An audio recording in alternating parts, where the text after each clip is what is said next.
Alkitab, Waraka bin Naufal, non Kristen yang mengakui bahwa Nabi Muhammad ini telah mendapat wahyu dan menjadi Rasul. Jadi kalau ada orang yang mengingkari kerasulan Nabi Muhammad, itu bukan pakar Alkitab seperti Waraka. Pertanyaan yang keduanya, Pak. Tambahan lagi, mengapa kalau orang Kristen menyampaikan salam kok tidak dijawab oleh orang Islam? Ini dalilnya dari surat kiriman Yohanes kedua pasal 1 ayat 10 sampai 11 yang berbunyi, jikalau seorang datang kepadamu dan ia tidak membawa ajaran ini, yakni tidak membawa ajaran Kristiani, janganlah kamu menerima dia di dalam rumahmu dan janganlah memberi salam kepadanya. Jadi orang Kristen dilarang memberi salam kepada orang yang tidak membawa ajaran Kristiani. Jadi pada orang Islam juga dilarang sebenarnya.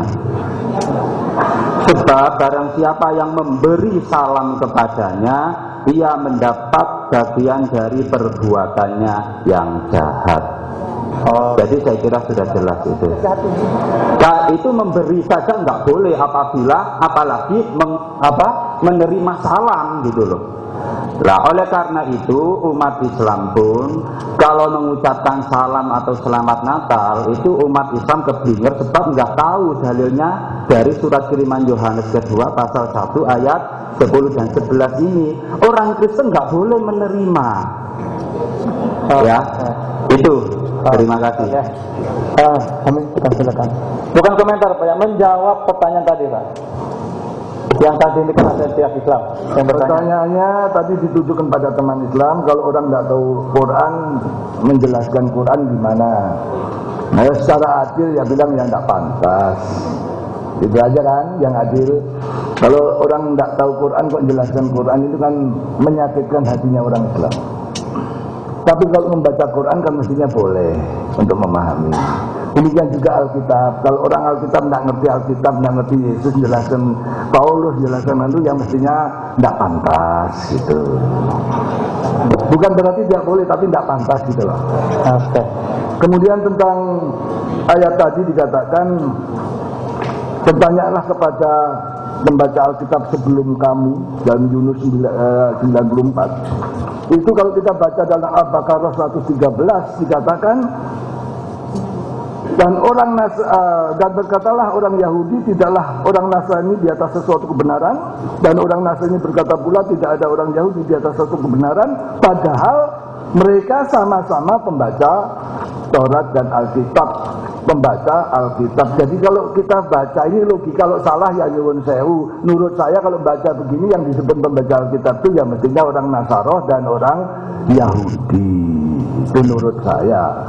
Dan satu hal yang penting, kejujuran inilah yang akan membuka dialog ini menjadi berkat rahmat bagi bangsa ini. Oke, kita siap, Pak. Sekarang pertanyaan yang berikutnya, yang dari Kristen ya.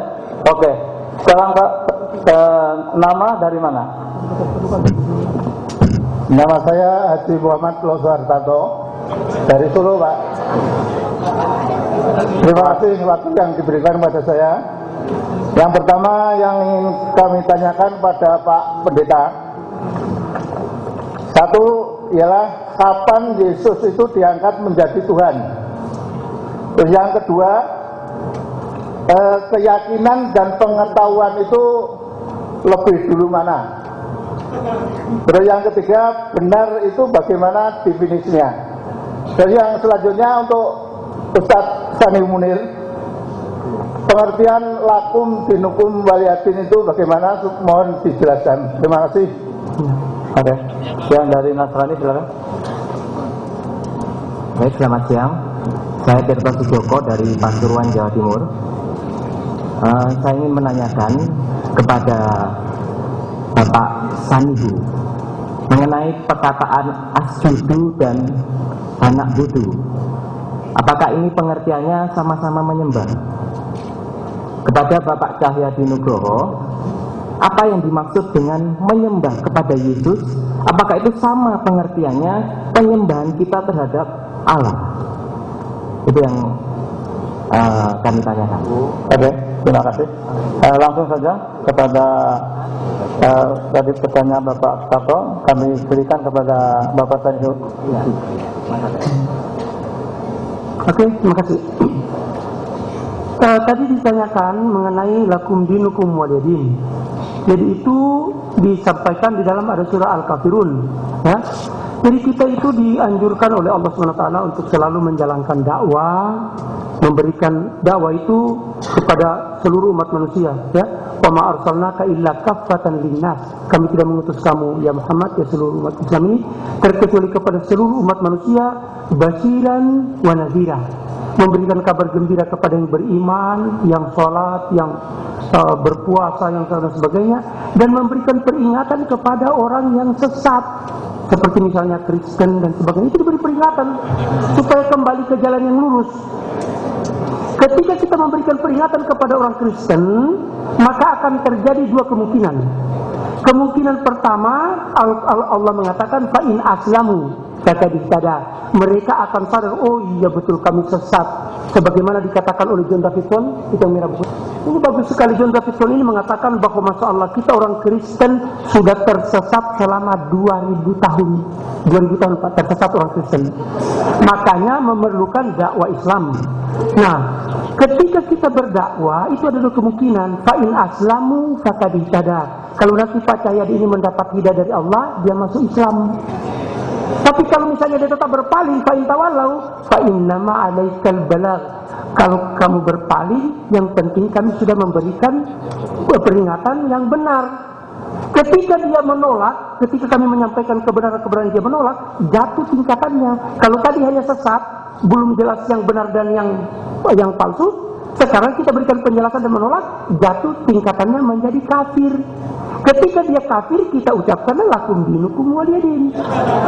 Tetapi karena belum kafir barangkali, kita berdialog dulu sekarang. Ya kan? Ya ahlal kitab, hai Pak Cahyadi, ta'alau ila kalimatin sawa. Mari kita berdiskusi menggunakan istilah yang sama. Apa itu? Allah na'budu illallah. Bahwa kita tidak menyembah selain daripada Allah. Wala nusyrika bihi syai'an, dan kita tidak mensyarikatkan dengan yang lain. Wala yattakhidha ba'duna ba'dan arbaban min dunillah, dan kita tidak akan mengambil manusia-manusia seperti Yesus sebagai Tuhan. Nah, kan? Jadi itulah makanya surah lakum dinukum waliyadin itu, jangan ketemu orang misalnya seperti mereka langsung lakum dinukum waliyadin, tunggu kita dakwai dulu, siapa tahu mereka nanti sebentar malam merenung, oh iya benar juga yang disampaikan Pak Munir. Oke. Untuk selanjutnya pada Bapak. Alhamdulillah. Sebenarnya sama. 2 tambah 2 4. Cuma pakai Arab sama pakai bahasa Indonesia saja. Cuma masalahnya sekarang saya berhadapan dengan Bapak. Tangan kanan Bapak mana? Sebelah sini. Menurut saya. Jadi kalau ini yang diteruskan, ya ayo ngadep bareng, golek bareng ini lah. Jadi jangan penuh kanan itu sebelah sini, yang Bapak sebelah situ, kanan itu sebelah sana. Ini nggak ketemu terus, Pak. Jadi mari kita bijaksana seperti itu. Ya kan? Bapak, sebentar Pak, ini kita berdebat, jadi bukan berdialog, dialog kita kan dari ini ya. Ilmiah, karena dalam hal ini pemihakan oleh kepentingan itu terjadi. Kecuali kita ini jujur, tidak punya kepentingan kekuasaan, kepentingan ekonomi, tidak punya kepentingan kedudukan, maka dikatakan benar itu benar. Itu yang disebut huwa hak. Kalau masih antum hak dan ana hak, itu bisa berkelahi terus. Mari kita huwa hak itu. Jadi itu tadi yang sangat penting ditanyakan pada kita.